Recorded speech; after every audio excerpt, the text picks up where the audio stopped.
Alors bonjour à chacun. Aujourd'hui est un jour particulier pour parler des enfants. Vous aimez les enfants ou pas? Il y en a qui ont des enfants. Bon, et ceux qui n'ont pas d'enfants, ils ont peut-être des neveux, des nièces, ou peut-être un jour ils auront des enfants et déjà ils se projettent comment je vais faire pour élever mes enfants. Et donc c'était déjà prévu en fait que je parle de ce sujet dans le cadre de la prédication, l'éducation des enfants, Jésus et les enfants, Dieu et les enfants. Voilà. C'était déjà prévu que je parle de ce sujet. Et il se trouve que Rodolphe, donc mon ami, est dans la partie. Il est souvent en train de s'occuper finalement de l'enseignement avec les enfants, les familles. Donc je me suis dit, en fait ce que je vais faire, c'est que je vais lui donner la parole pour le début de la prédication. On va la faire à deux. Vous n'avez jamais vu ça? C'est nouveau, novateur. Donc on va faire à deux. Donc moi je plante le décor, je dis voilà, introduction, on va parler des enfants, et puis j'ai trouvé, en même temps ça me permet de faire de la pub pour sa page YouTube, Famille en construction ou Famille en co. Il a fait pendant le confinement, il est un peu comme beaucoup de pasteurs en fait. Pendant le confinement, on avait deux choix. Soit on restait à la maison et on faisait rien, et bon, c'était un peu ennuyeux et puis en même temps c'est pas très juste, hein, voilà. Soit on développait sur YouTube, sur Facebook, sur je sais pas quoi, enfin des plateformes, des sites, on développait des choses pour continuer à être utile en fait. Et donc lui, il a préparé des petites vidéos et j'en ai regardé une qui concernait les enfants et je lui ai dit, tiens, si tu pouvais nous faire un peu la même chose, elle existe en vidéo, en 2 vidéos, mais il va nous faire la même chose en fait, sans sa femme et sans vidéo. Donc sans trucage, sans filet. Parce que quand c'est sur YouTube, vous savez ce qu'on fait?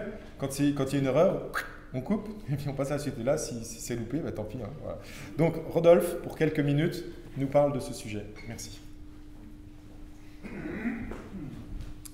Voilà, donc la vidéo dont il parle, on l'a même faite avant le confinement.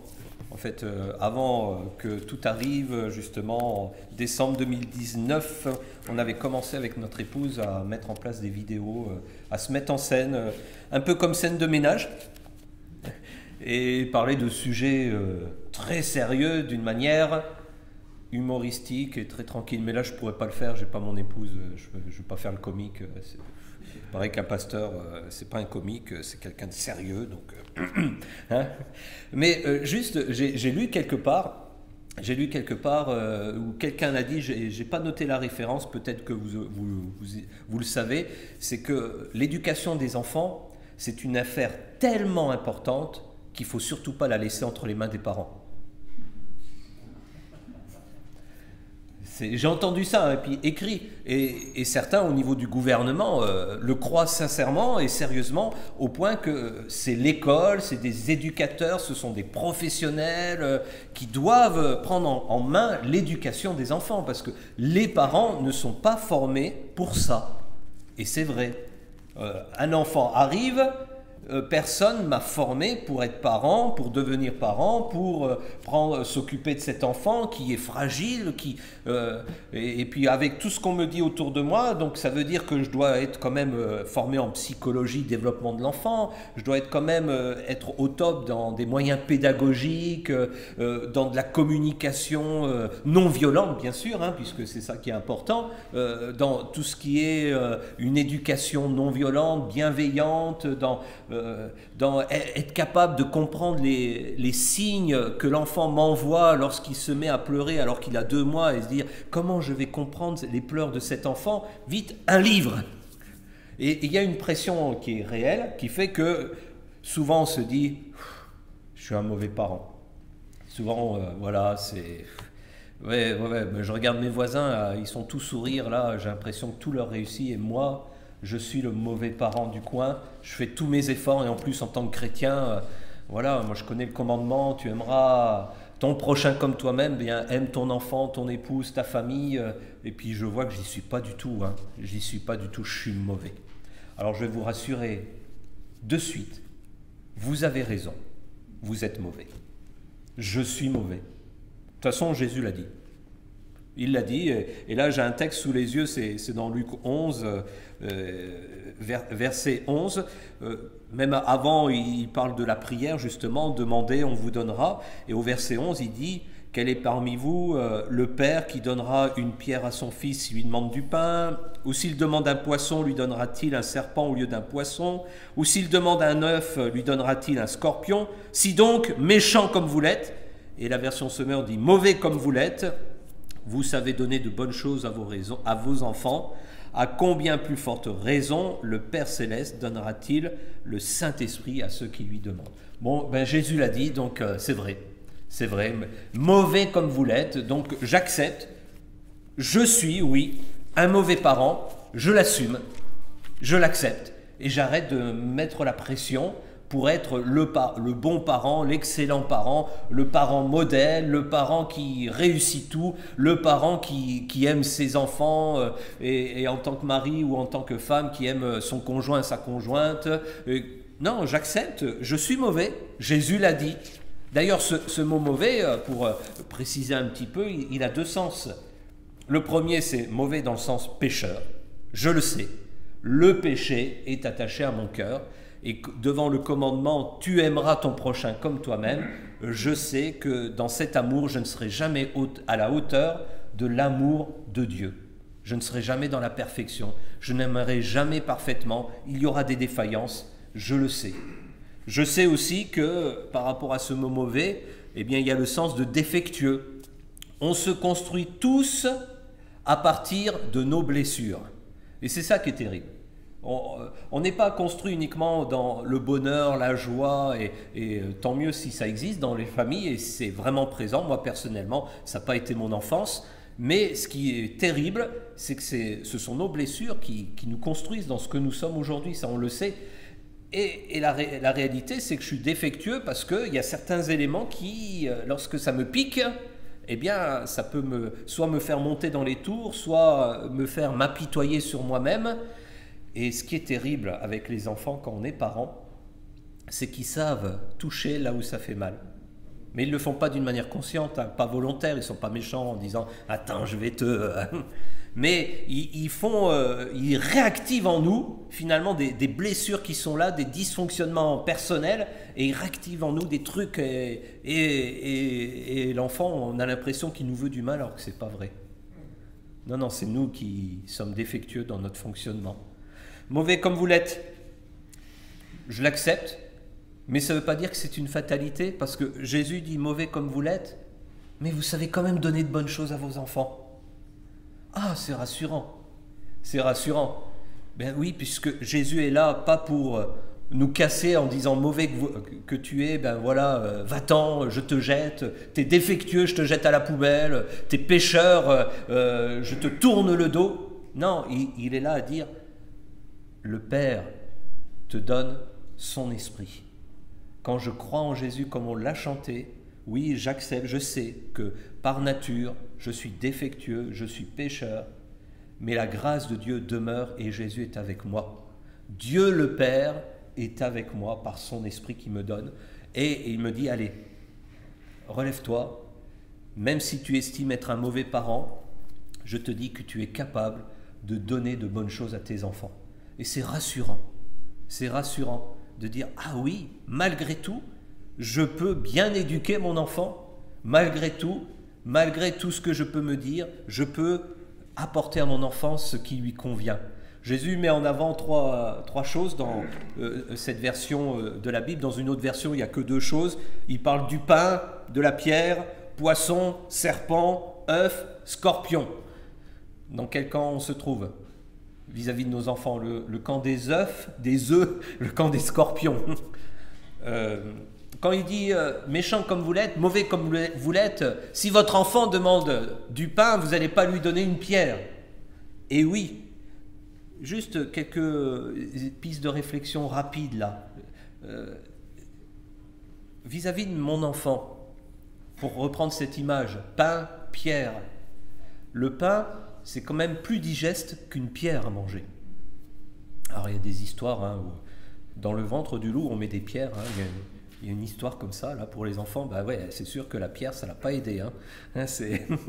Et je me dis tiens, ça peut être une illustration à mon enfant. Lui donner de bonnes choses. Ça commence de lui donner des choses qu'il peut assimiler. pas des cailloux qui ils sont indigestes, qui vont rien lui apporter sinon d'avoir un fardeau sur sa vie.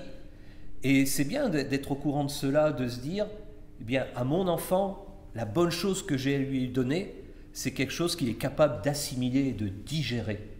Et ça dépend de son âge, ça dépend de qui il est, ça dépend de sa personnalité. Il n'y a pas de règle en disant c'est ça et ça uniquement. Chaque parent connaît et apprend à connaître son enfant. Par exemple, pour comprendre ça, exiger à l'enfant de 3 ans de rester à table pendant 2 heures, c'est indigeste. L'enfant n'est pas capable de vivre ces choses. Donc nous, à la maison, on a mis ça en place. Bon, il a plus de 3 ans, il a grandi, mais à un moment donné, si le repas, c'est un repas avec adultes, qui éternise, on se dit, allez jouer, on vous appellera pour le dessert. Mais il y a une époque, c'est, tu bouges pas. Bon, d'accord, oulala, les repas de famille, ça devient terrible pour lui, hein, pas une joie. Donc, il faut aussi savoir s'adapter. Un poisson au lieu du serpent, c'est vrai que le serpent, c'est un peu mortel. Et il y a des environnements pour les enfants qui, au lieu de leur apporter la vie, bien finalement engendrent comme une mort intérieure.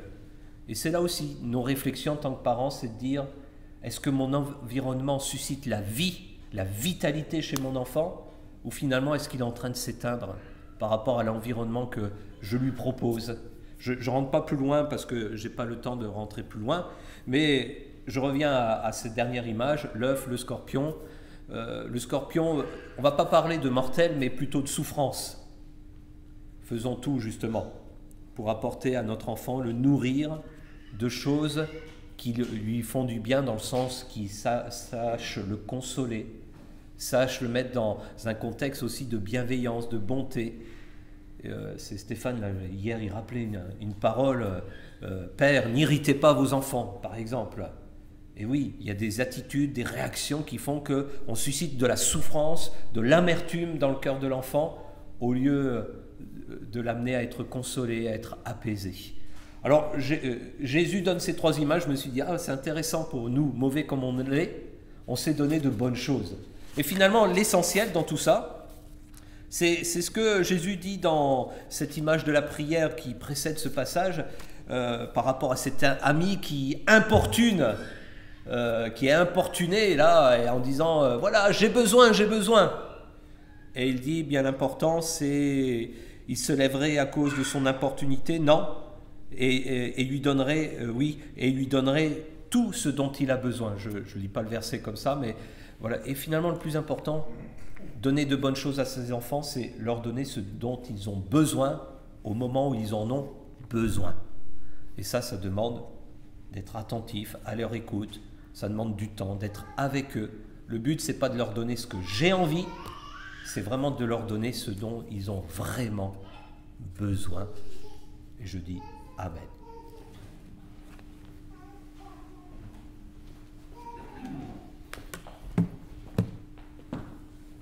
Stéphane va nous apporter le message.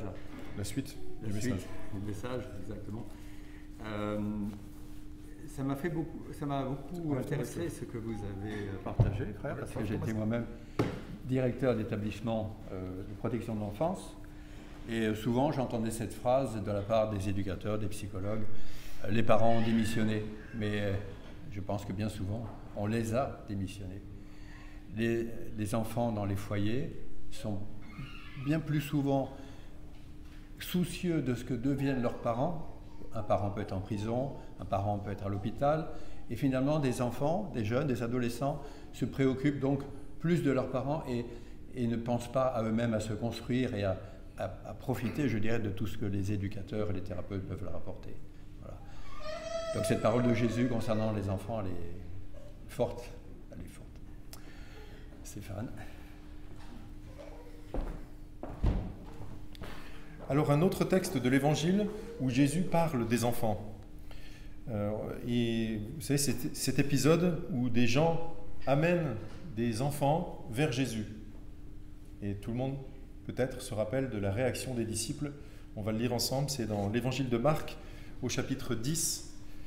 Donc Marc chapitre 10, et on lira du verset 13 au verset 16.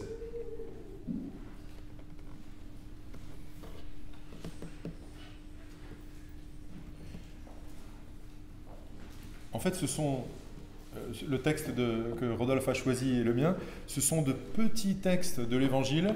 En fait, presque on pourrait les lire passer comme ça, puis ouais, et alors? Mais en fait, si on creuse un peu, on se rend compte de la portée. Donc Marc 10, verset 13, « Des gens lui amenaient des petits-enfants afin qu'il les touche. Mais les disciples leur firent des reproches.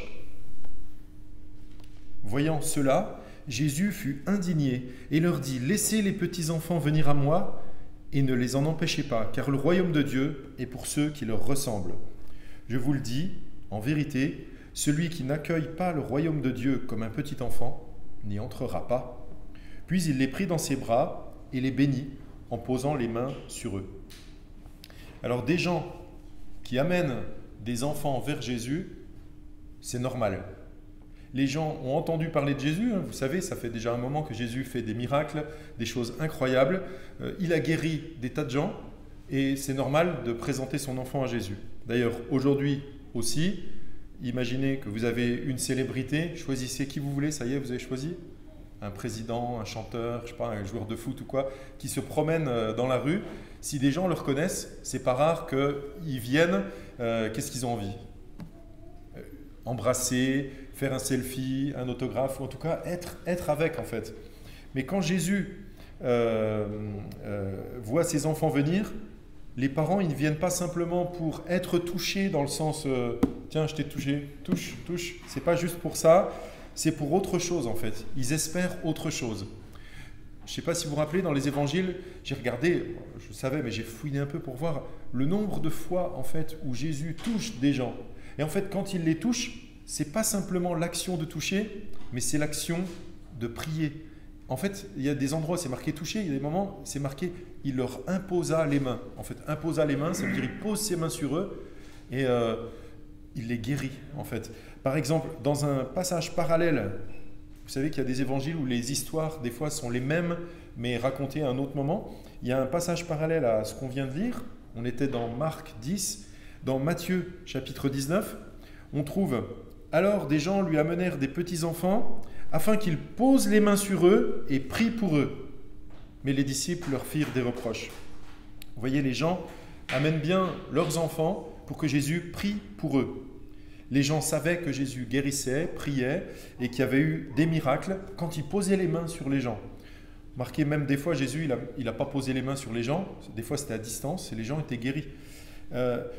Un exemple, dans Luc, au chapitre 4, on voit au coucher du soleil, tous ceux qui avaient des malades atteints de diverses maladies les lui amenèrent, donc à Jésus. Il guérit chacun d'eux en faisant quoi? En posant les mains sur lui. C'était donc courant que des gens amenaient d'autres gens vers Jésus.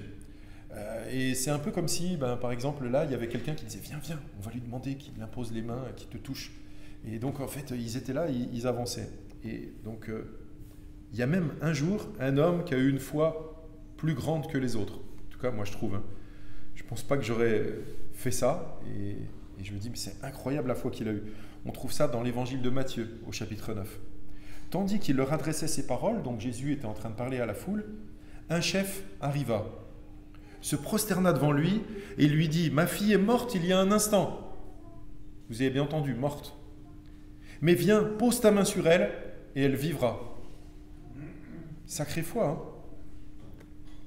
Pour tout le monde, c'était trop tard. La fille était morte, il ne fallait plus y compter. Mais pour lui, c'était sûr, Jésus allait venir et il pouvait poser ses mains sur lui, sur elle, prier. Et il se trouve que Jésus dit « Ok », il se met en marche, il y va. Bon, il rencontre quelqu'un en passant. Et puis quand il arrive là-bas, tout le monde est en train de pleurer. Et puis les lamentations, la fille est morte, ah là là. Et puis lui, il fait sortir les gens. Et voilà ce qu'il dit quand il rentre dans la maison. « Retirez-vous, car la jeune fille n'est pas morte, mais elle dort. » Réaction des gens, à votre avis? Il est fou. Nous, on le sait qu'elle est morte, on l'a vu. Donc il se moquait de lui. Quand la foule eut été renvoyée, il entra, prit la main de la jeune fille, donc il l'a touchée en fait, et la jeune fille se leva. C'est tout. Il n'y a pas eu de « Waouh !» des grands cris. Non, il a pris sa main et la fille s'est levée. Alors pourquoi les gens voulaient que Jésus touche leurs enfants? peut-être pour les guérir, peut-être pour les bénir, leur apporter en tout cas quelque chose d'extraordinaire. Jésus touche les gens, que ce soit les enfants ou les adultes, il les touche pour les bénir, les guérir, pour donner la vie. Donc ces gens avaient le même désir. Alors la question que je vous pose maintenant, puisqu'on a parlé des enfants et d'éducation, est-ce que vous qui êtes parents ou vous qui connaissez des enfants, vous avez ce même désir d'amener ces enfants vers Jésus? Alors pour nous, on n'est plus dans les évangiles. Amener nos enfants vers Jésus, c'est pas on va à Jérusalem et puis on va le trouver ou en Galilée, mais amener nos enfants vers Jésus, lui présenter, en fait lui dire Jésus, voici mon fils, voici ma fille. Est-ce que vous voulez que Jésus touche vos enfants? J'aimerais parler spécialement aussi à ceux qui auront des enfants, parce que je ne veux pas qu'ils se sentent exclus. Est-ce que vous aurez envie d'amener vos enfants à Jésus? Quand ils seront malades, ou quand ils sont malades, ben on y pense en général. Hein. Seigneur, guéris mon enfant. Voilà. Mais quand ils sont en bonne santé, est-ce que nous voulons que Jésus touche nos enfants? On a entendu parler d'éducation, comme quoi ben, on n'est pas toujours... Nous aussi, on a des blessures, des cassures, on n'est pas toujours au top, en fait, ça c'est vrai. Et je confirme, Rodolphe, il n'y a pas que toi, moi aussi. Je suis un peu... Voilà, mais j'essaye de me redresser, mais on ne peut pas toujours être avec nos enfants. Donc je vais aller un peu dans le même sens que Rodolphe, en disant, bah oui, on n'est pas parfait. En tant que parents, on n'est pas toujours avec nos enfants.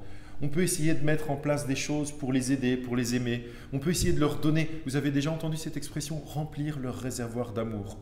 Vous savez, comme s'il y avait le cœur qui se vide, il y a un trou au fond du cœur, et puis on fait des choses, on dit des choses pour que leur réservoir se remplisse d'amour. On peut essayer de tout leur donner, mais en fait, ils seront de toute façon, à un moment ou à un autre, toujours frustrés, parce qu'ils n'en auront pas assez. Et pour nous, c'est frustrant. Quand on donne et qu'on a l'impression qu'ils en veulent encore, mais on ne sait plus comment faire. On peut essayer de les guider, on peut essayer de les porter, on peut les conseiller, les encourager, les aimer encore et encore. Tout cela est bien, tout cela est bon et nécessaire.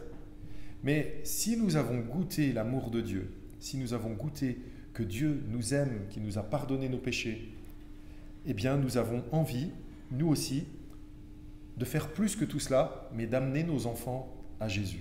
Donc, je le dis encore une fois, mais que tout le monde pense, même si vous n'avez pas d'enfants à vous, en fait, pensez les enfants de l'église, pensez les enfants de votre famille, de votre quartier, je ne sais pas, mais on a tous envie que Jésus touche et bénisse nos enfants.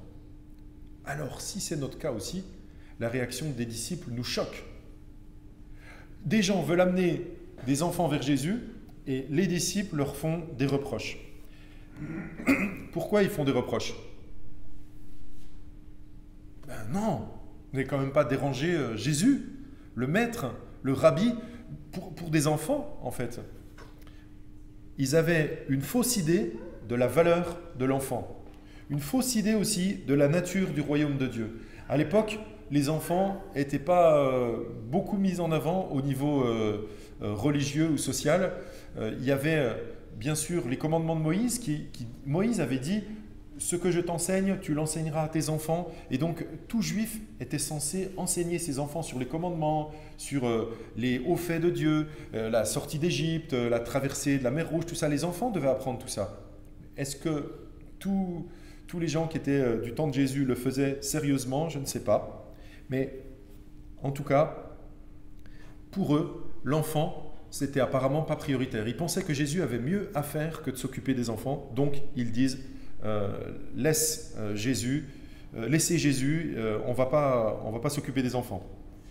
Et Jésus, en fait, fait quelque chose qui les étonne. Déjà, premièrement, il s'indigne. Pas simplement il dit, non, c'est bon, j'ai le temps. Il s'indigne, en fait. Ça veut dire qu'il est vraiment choqué de leur attitude. Ils n'ont pas compris que Jésus, lui, veut faire venir les enfants. En fait, vous avez peut-être déjà, ceux qui ont été à l'école du dimanche, on dit, entendu des chants qui disent que Jésus, c'est le meilleur ami des enfants, que c'est mon ami. Jésus, par exemple, mon auto, Jésus la guide, voilà. Donc, Jésus est l'ami des enfants. Jésus n'est pas que pour les adultes. En gros, on devrait présenter les enfants à Jésus à partir de 18 ans ou je sais pas, 20 ans. Non, il est pour les enfants aussi. L'évangile, c'est pour les enfants. La Bible, c'est pour les enfants. Dieu, c'est pour les enfants. Comme tout être humain, les enfants, on a parlé tout à l'heure de péché. Les enfants, vous êtes d'accord ou pas? Ça arrive que... Non? C'est des pécheurs, les enfants. Ils ont besoin de pardon, ils ont besoin de grâce, ils ont besoin de comprendre l'évangile. Ils ont besoin d'un sauveur. Et s'ils ne vont pas vers Jésus, c'est embêtant, parce que le seul sauveur, c'est Jésus. Nous voudrions voir nos ados, nos enfants, nos jeunes aller vers Jésus, devenir des disciples de Jésus, vraiment aimer Jésus.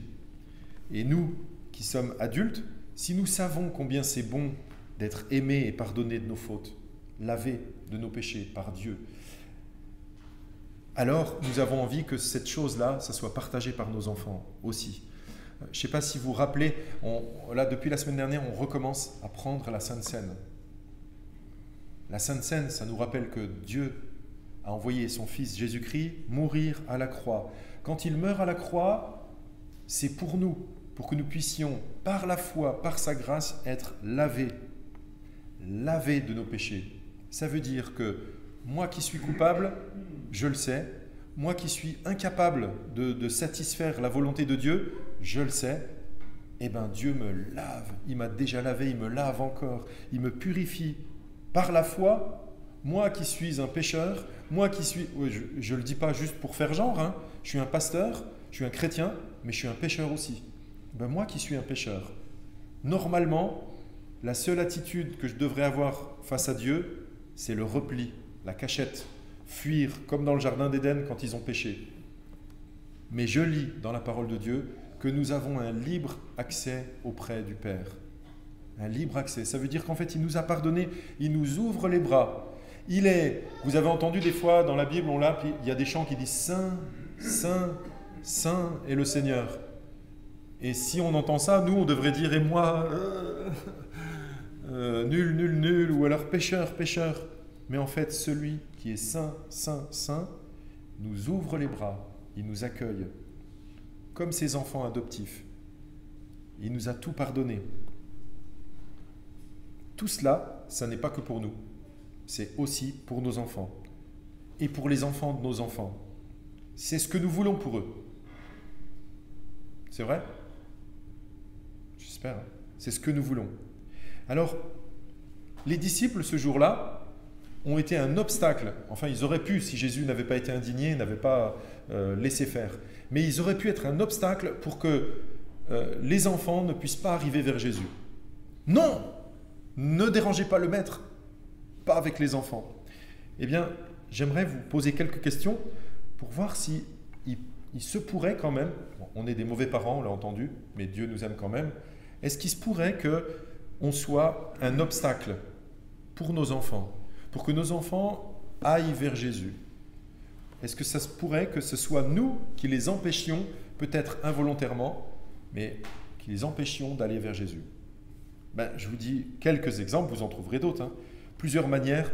D'habitude, on dit dans les églises plutôt, voilà ce qu'il faut faire. Vous avez l'habitude. Hein. Mais là, je vais dire, voilà ce qu'il faut faire pour que ça ne marche pas. Donc, par exemple, être un mauvais témoignage. Vous savez, celui qui dit, faites ce que je dis, pas ce que je fais. Ne volez pas et... Quand je suis dans un magasin, je m'en mets plein les poches et les enfants me voient et ils vont dire mais je ne comprends pas, pourquoi il fait ça? Et même s'ils ne le disent pas, ils vont intégrer qu'il y a des choses qu'on dit, mais en fait on peut agir autrement. Donc là c'est un mauvais témoignage en fait. La violence physique, le fait d'être violent avec ses enfants ou les violences verbales, ça peut arriver, mais si c'est quelque chose qui s'installe et puis que vous êtes sans arrêt dans la violence, en fait, la haine va s'accumuler. Et quand la haine est bien en place dans le cœur d'un enfant, je ne sais pas si vous le savez, mais il ne le dit pas forcément. Il peut la masquer, ça peut être comme une cocotte minute, et puis un jour, bam, ça explose. Et ce n'est pas forcément à 15 ans ou à 18 ans pendant l'adolescence, hein. Ça peut être à 50 ans, à 70 ans, je ne sais pas, ça ressort. Et le problème, c'est que ça ne sort pas forcément sur la personne qui a été violente. Des fois, ça peut ressortir ailleurs, au travail. Par exemple, quelqu'un qui a 30 ans, 40 ans, puis se met à exploser avec ses collègues, et puis les autres, ils sont pour rien. Mais pourquoi? C'est toutes les violences subies, violences verbales, violences physiques. Si on veut conduire nos enfants vers Jésus, faisons attention à comment nous parlons, comment nous nous comportons. La négligence aussi. Ne pas s'occuper de nos enfants, que ce soit le domaine affectif, le domaine de passer du temps avec eux, mais aussi pour les choses spirituelles. Les négliger, ne pas s'en occuper, c'est une des choses qui feront qu'ils risquent de s'écarter de Jésus. Ne plus leur parler, parce qu'on est aigri et amer. Ça arrive? Non? Des fois, moi ça m'est déjà arrivé. Heureusement ça n'a pas duré longtemps, mais quelques heures où je me disais je ne lui parle plus, parce que comme ça, il comprendra ce que ça fait.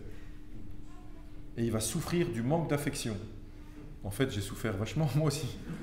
Mais imaginez que ça s'installe et que ça ne dure pas 2-3 heures ou jusqu'au soir, mais que ça reste une semaine ou 15 jours. Après, ça peut rester 6 mois, 5 ans, voire toute la vie.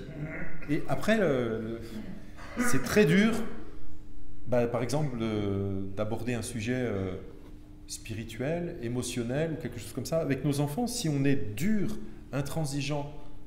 Quelque chose qui peut aussi les empêcher de venir à Jésus, c'est si on ne leur demande jamais pardon.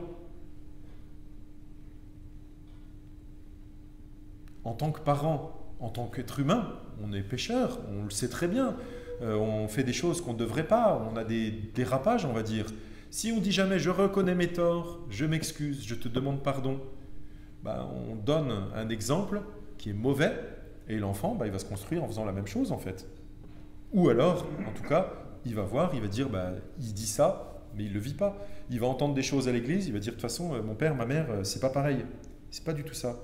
Une autre façon aussi de les éloigner, à mon avis, de Jésus, c'est ne jamais leur parler de nos échecs, de nos faiblesses, de nos failles. Alors, on n'est pas obligé de tout dévoiler. Il y a peut-être des choses qu'il vaut mieux garder, parce qu'ils ne sont pas là pour... c'est pas nos psys, nos enfants. Donc on ne va pas tout déballer. Ils ne sont pas là pour nous aider, c'est à nous de les aider. Mais par contre, parler de nos failles, de dire nos échecs, de dire par exemple, quand ce vendeur m'a dit ça, franchement, j'ai eu envie de sauter par-dessus le comptoir et heureusement que je suis chrétien et je me suis retenu. Mais par contre, j'avoue que je ne sais pas ce qui m'a pris pendant quelques secondes. En fait, vous avez deviné, c'est pas tout à fait la réalité non plus, rassurez-vous. Mais bon, des fois, on a des choses comme ça. Le fait de dire aux enfants, voilà, moi aussi, ça m'arrive d'être vraiment... je pense que ça les aide parce qu'ils se disent, on peut parler en fait. On sait que c'est pas mon père ou ma mère ne joue pas à celui qui est 100% pur, 100% parfait, 100% sans erreur. Ce qui fait que lui, en fait, il se retrouve tellement nul par rapport à vous, si vous faites ça, parce qu'il a l'impression que être chrétien, c'est être saint, et toujours saint. C'est pas juste en fait. C'est lui faire porter un poids qu'il n'est pas capable de porter et qu'on ne porte pas nous non plus, et on fait semblant. Donc c'est pas juste. Donc c'est bien de reconnaître nos failles, nos défauts. Certains, comme je disais tout à l'heure, faut mesurer ce qu'ils sont capables d'entendre. Un autre truc aussi, leur faire porter le poids de nos propres fautes. On fait quelque chose de mal, et puis on dit que c'est eux. Ça, ils vont avoir du mal. Après, quand on va leur dire, on peut prier. Ouais, bof, avec toi, pas forcément. Les accuser sans arrêt, les critiquer, les rabaisser sans arrêt. Après, quand on va leur dire, tu sais, Dieu, il nous aime comme on est, toi, tu m'aimes pas vraiment. Donc, la liste pourrait être encore longue, mais je vous propose, au lieu d'empêcher nos enfants d'aller vers Jésus, de repenser à tout ça et de se dire, mais au contraire de ça, qu'est-ce que je pourrais faire, en fait ? Est-ce que je peux faire des efforts? Est-ce que je peux quand même faire quelque chose? On a entendu, bien sûr, il y a des tas de bouquins et tout, et il ne faut pas se mettre un poids trop lourd sur les épaules, mais est-ce qu'il y a des choses que je peux faire quand même? Qu'est-ce que je peux peut-être changer en moi? réfléchir pour ne pas être une pierre d'achoppement, comme on dit, ou quelqu'un qui fait repousser les enfants de la foi, en fait, qui les éloigne de Dieu. Eh bien, certains pensent peut-être, des parents, parce que j'ai déjà entendu ça, moi, pour m'occuper des enfants, je ne sais pas, parce que je n'ai pas fait d'études bibliques. Donc, comme je n'ai pas fait d'école biblique ou de choses comme ça, je ne sais pas comment je pourrais leur parler. C'est pas vrai, hein. Vous venez à l'église depuis longtemps, vous écoutez des chants, vous écoutez des prédications, vous avez des Bibles, vous ouvrez votre Bible simplement, vous pouvez lire des histoires. Tiens, comme celle-là, par exemple, aujourd'hui, les enfants qui étaient en péché, demandez à vos enfants, qu'est-ce que tu en penses, toi? Ouais, je trouve que c'est pas juste, pourquoi nous n'aurait pas le droit d'aller vers Jésus? Et vous le faites parler, et voilà, et après on relit le texte, on en parle, c'est tout à fait possible, il n'y a pas besoin d'avoir des études bibliques pour ça. Ou alors certains disent, je ne sais pas comment m'y prendre, je ne suis pas assez doué, j'y arrive pas. Il ne faut pas se décourager. C'est possible de laisser du temps passer, puis de revenir, puis de trouver une autre forme, puis de demander conseil à quelqu'un, de parler du sujet en fait, se renseigner un peu pour y arriver. Et puis, si vous reconnaissez que vous êtes faible, que vous êtes incapable, je vais vous dire en fait, vous êtes bien parti pour être de bons parents, justement. Parce que quand on reconnaît nos faiblesses, alors on a un réflexe assez naturel, c'est de demander du secours. Si vous êtes trop faible, vous allez demander à Dieu, aide-moi, secours-moi. Et par exemple, priez pour vos enfants. Je vous donne quelques sujets de prière. Seigneur, que puis-je faire pour ne pas négliger mes enfants? Est-ce que je peux changer quelque chose? Est-ce que ça me concerne? Ou alors, prédication finie, on passe à autre chose. Comment ne pas être un obstacle à la foi de mes enfants? Je peux y réfléchir simplement et en faire un sujet de prière. Dire, Seigneur, est-ce que tu crois que je peux faire mieux? Comment je peux guider mes enfants vers Jésus? Est-ce que je peux penser à leur offrir quelque chose qui soit utile? À leur présenter quelque chose qui soit utile? Tout ça, c'est des choses qu'il faut prendre du temps pour en parler, pour prier. Il faut pas juste attendre que ça tombe du ciel. Pour conclure, quelques mots rassurants concernant les enfants et une interpellation pour nous, les adultes. Et là, je reviens sur le texte qu'on a eu tout à l'heure, parce que ce texte montre, j'en ai pas encore parlé, une qualité que les enfants ont et que les adultes doivent avoir aussi pour entrer dans le royaume de Dieu. Et c'est quoi pour entrer dans le royaume de Dieu? C'est être avec Dieu pour toujours. Eh bien, on va voir. Et là, je vois qu'il y a des enfants dans la salle, ils vont entendre si eux, ils croient, est-ce qu'ils ont foi en Jésus? Là, il nous est dit, c'est Jésus qui dit ça, le royaume de Dieu est pour ceux qui leur ressemblent. Et il montre les enfants, il parle d'eux, le royaume de Dieu est pour ceux qui leur ressemblent. Je vous le dis en vérité, celui qui n'accueille pas le royaume de Dieu comme un petit enfant n'y entrera pas. Quelle est donc cette qualité des enfants? Jésus vient de dire, eux, ils accueillent le royaume de Dieu. En fait, ça veut dire, les adultes, souvent, n'accueillent pas le royaume de Dieu. Les adultes raisonnent. Ils sont scientifiques, ou ils sont littéraires, ou ils ont des arguments pour dire que Dieu n'existe pas, que ceci, que cela. Donc, souvent, les adultes refusent l'évangile. Mais les enfants, ils entendent l'évangile, ils disent « Waouh, c'est une bonne nouvelle, Jésus m'aime, moi aussi je l'aime. » Je veux une Bible, moi aussi, une Bible pour enfants. Donc les enfants, ils sont plus spontanés. Ils ont une foi qui accueille avec joie la parole de Dieu. Et c'est ça que Jésus loue. Et il dit en fait, les adultes, vous devez faire la même chose. Avoir la même foi, la même confiance en Dieu pour entrer dans le royaume de Dieu. Alors, si nous avons la foi, cette parole nous invite, puisque nous avons la foi, à guider nos enfants vers Jésus. Et c'est bien une parole qui nous encourage en disant, mais nos enfants ont besoin de Jésus. Ils ont besoin de Dieu dans leur vie. Alors, c'est à nous de les conduire. Voilà. Que le Seigneur vous bénisse.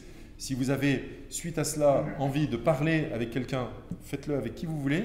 Si vous avez envie d'en parler avec moi, des sujets de, de difficultés, des inquiétudes, ou vous avez envie de parler d'éducation d'enfants, je le fais avec plaisir. Sans dire, moi, j'ai tout compris, je suis meilleur que vous, c'est pas ça du tout, mais en disant, on a besoin parfois d'être écouté par quelqu'un, ça nous fait du bien en fait, de partager nos difficultés, nos luttes, nos échecs, et d'entendre quelqu'un d'extérieur à la situation qui qui nous stimule et qui nous aide. Voilà. Que Dieu vous bénisse. Merci.